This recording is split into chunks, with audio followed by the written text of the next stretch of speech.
Hey everybody, it's CJ Miller. I'm in Shreveport, Louisiana, in my downtown apartment. Across the Red River is beautiful Bossier City, Louisiana. Come check us out. Lots of fun things to do here, and yeah,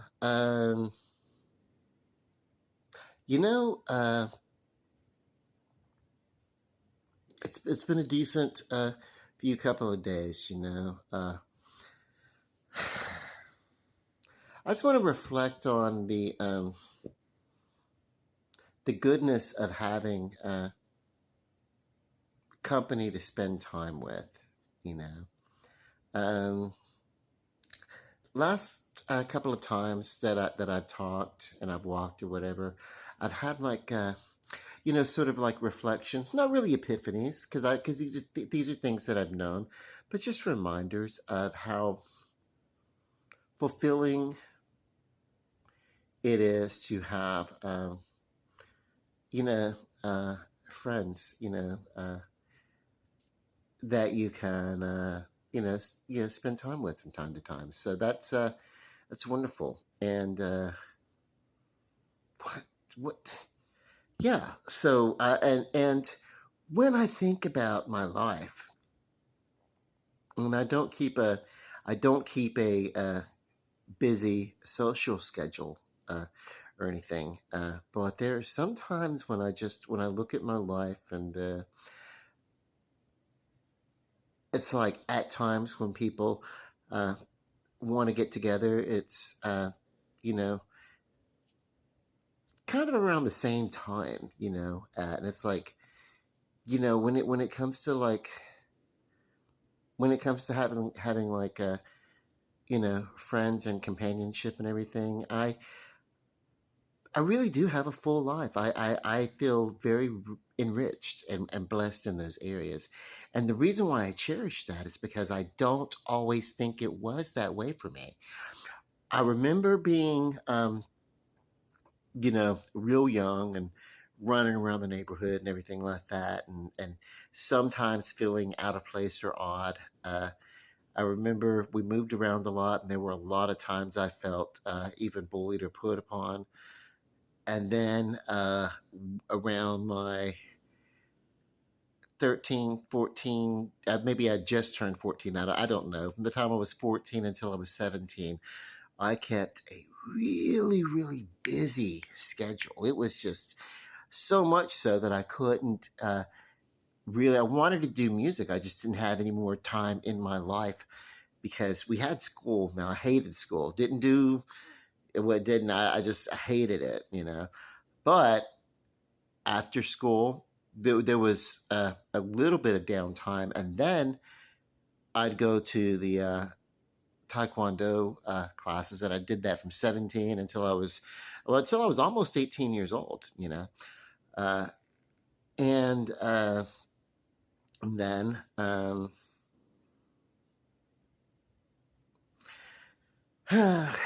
and then I not just that, but I mean I had like you know kind of like a second family, not really blood related or anything like that, just a family. They were friends of our family, and I kind of became like a part of their family and everything like that. And I'd spend weekends and a lot of summers over at their house and everything like that. So that went on throughout my teen years also, and it gave my family a break for me. Gave me a break from everybody needs that kind of thing. But when I think about, and then there was the writing that I was doing, a lot of the writing, uh, and just which is so funny because I couldn't stand school, but I loved creative writing and art and that kind of thing, and that's where I think maybe uh, our education system is flawed. If we identify people's um, of course, we want to give them the essential, the basic education, what they know and everything like that. But then if we just stop from our public education, if we drop all the propaganda bullshit, that goes along with a lot of that, then we can focus a little bit more on identifying the um, the gifts and talents between that the individual students have, and we can devote more resources towards honing that, because some people are very into.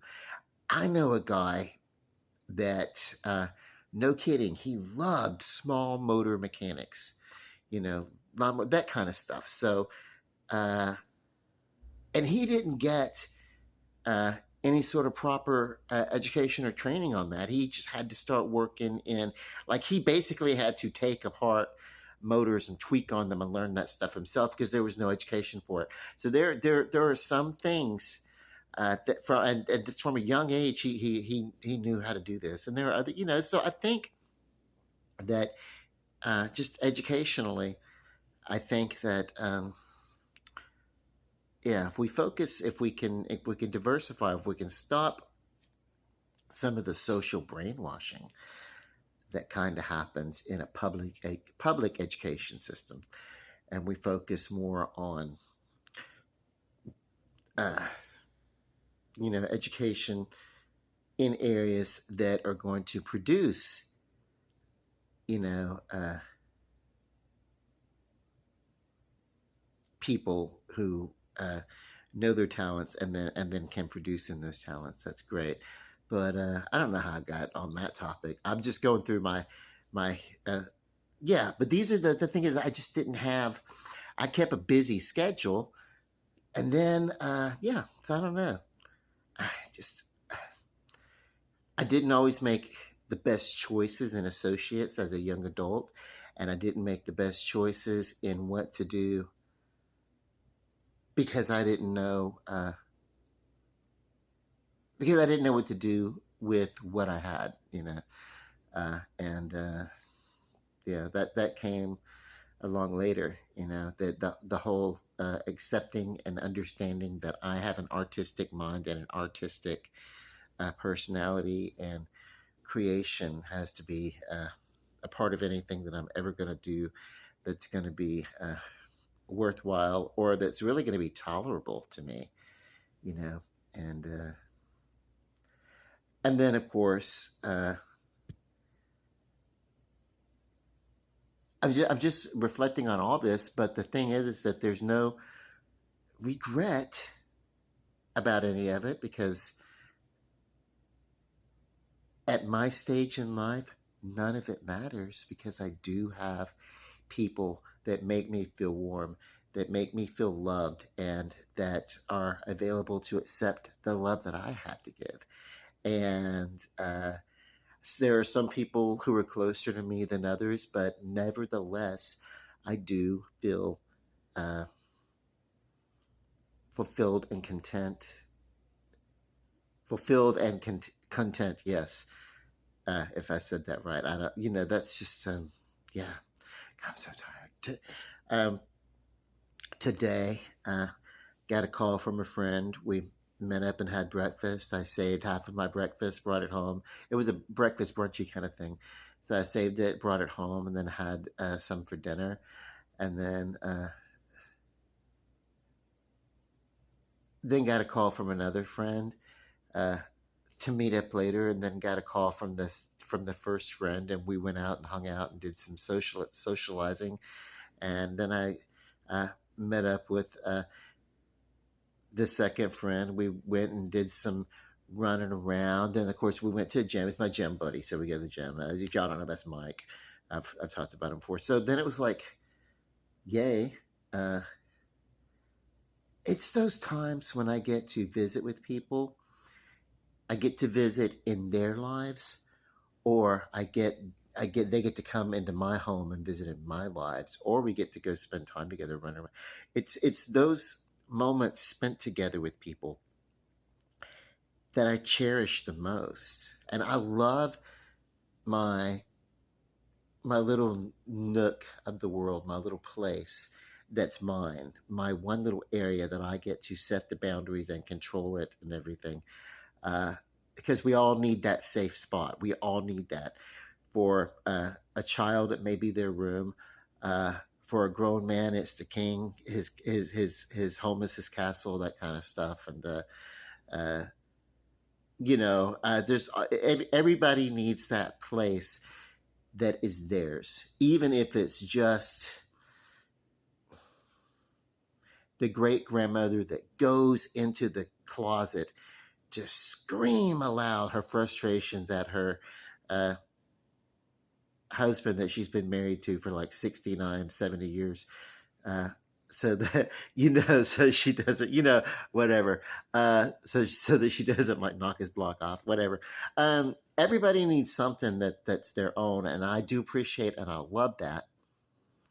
Biggest problem, I think, the only reason, and I've had a lot of roommates too, but the only time I've had like successful roommates has been when I've had like, when it's been in a place that's big enough that I can go to my corner, they can go to theirs. We can have enough privacy in the house and everything like that. I can't do well with like a, what do you call it? I guess shotgun type situations where you have like houses where you have to like walk through each other's rooms to get in and out of the house.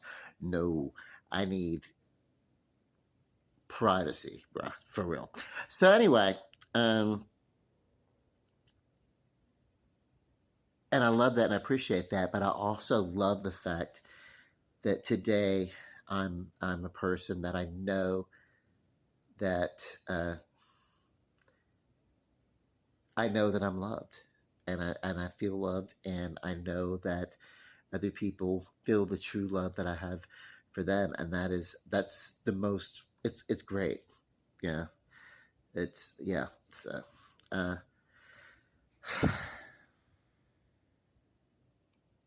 and so for those of you who know what I'm talking about, you get it, um,